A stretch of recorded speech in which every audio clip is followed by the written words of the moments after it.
Today we're going to be talking about how to make your tract home house cool. It's a freaking challenge. Tract home houses are inherently boring.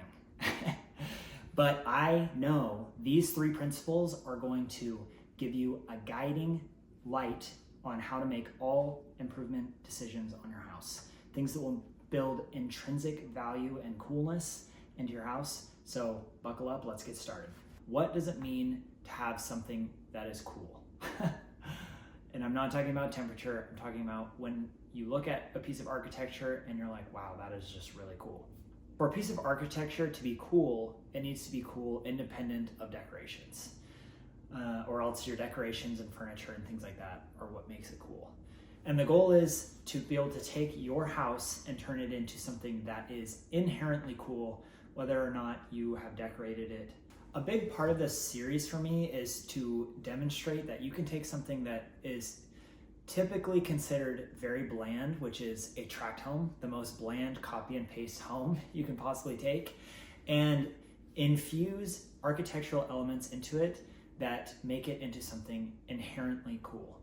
Over the course of this series, I will be focusing on 3 main things that we will try and infuse into all spaces, which is dimension, built-ins, and location. To break down each of those really quickly, dimension is things that are flat are not very exciting. In fact, it's very difficult, if not impossible, to make something that's flat cool. Because there's no interest, there's no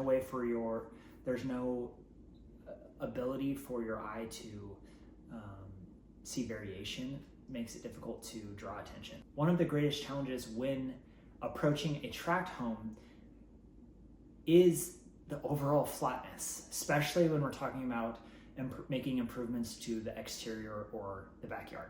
One of the things that builders do when they build out a tract home neighborhood is they make everything flat before they start building. It's literally the first step, and if you've ever lived next to one of these developments, as they build it, you'll see literally the first thing they do is flatten the entire area before they even start building the roads. And so when you go into a backyard, if everything is flat and all of your neighbors' yards are flat, this is a really good place to start. Is how can I create dimension by either creating platforms or lowering it. And this can be done in a variety of ways, which is plants create dimension, they create height variation, porches or decks, planter boxes, a variety of different things. 2, built-ins. This is a really great way to make a space inherently cool because you've built into the space an architectural interest, something that is permanent to the space. So even when you move, it's a permanent fixture of furniture. That furniture will stay with the space and will be inherited by the next person who owns the home. And when you do this really well and with materials and craftsmanship that's high quality, hopefully it will endure the life of the space or the building. And that was something that I did specifically with the bookshelf behind me, was building in something that will be permanent to the space that I think any future owner would be excited to have in their home. Number 3, being location. I don't mean your geolocation. Obviously, there are places that are in high demand, like California, where basically any house is expensive anywhere it is, but that's not what I'm talking about.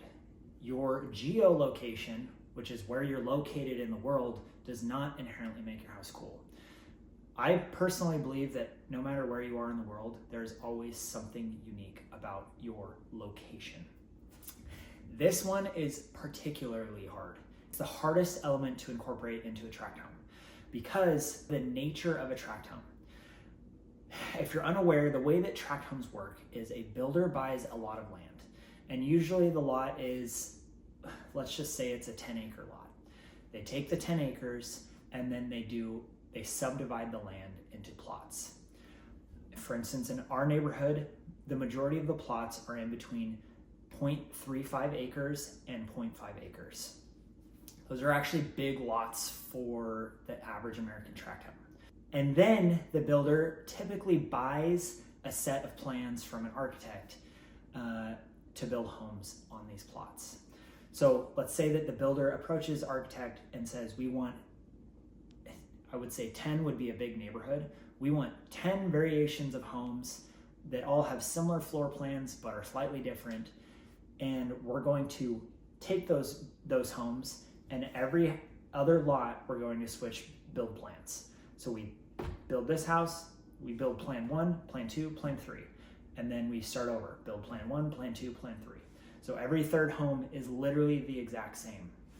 Part of why this plays into location is typically when you're doing a custom home build, you buy the lot and then you design the home around fitting it into the lot.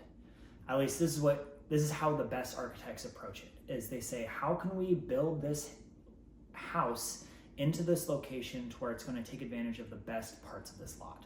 For instance, placing windows so that they're taking advantage of the best views that the lot has to offer. Whereas when you're taking a tract home, they are literally just taking the same plans and pasting it onto the lot, regardless of what the lot has to offer. And this makes it challenging because sometimes the plans were put on a lot in a way that was just not effective. Once again, thankfully, we purchased this home very intentionally because this house had really great benefits when it comes to the location. This house is backed up against a water reserve, so there's basically a lake right behind my house. The lake is used for providing water to local farms, and so the water's protected, it will never get built on, and I'll have permanent views forever. But with that being said, this house was copied and pasted onto my lot, which means a lot of the things they could have done to make this house extraordinary, they didn't do. There are only 2 windows that look over this lake, which is mind-blowing. And the windows are in really bad locations to where they really can't be enjoyed.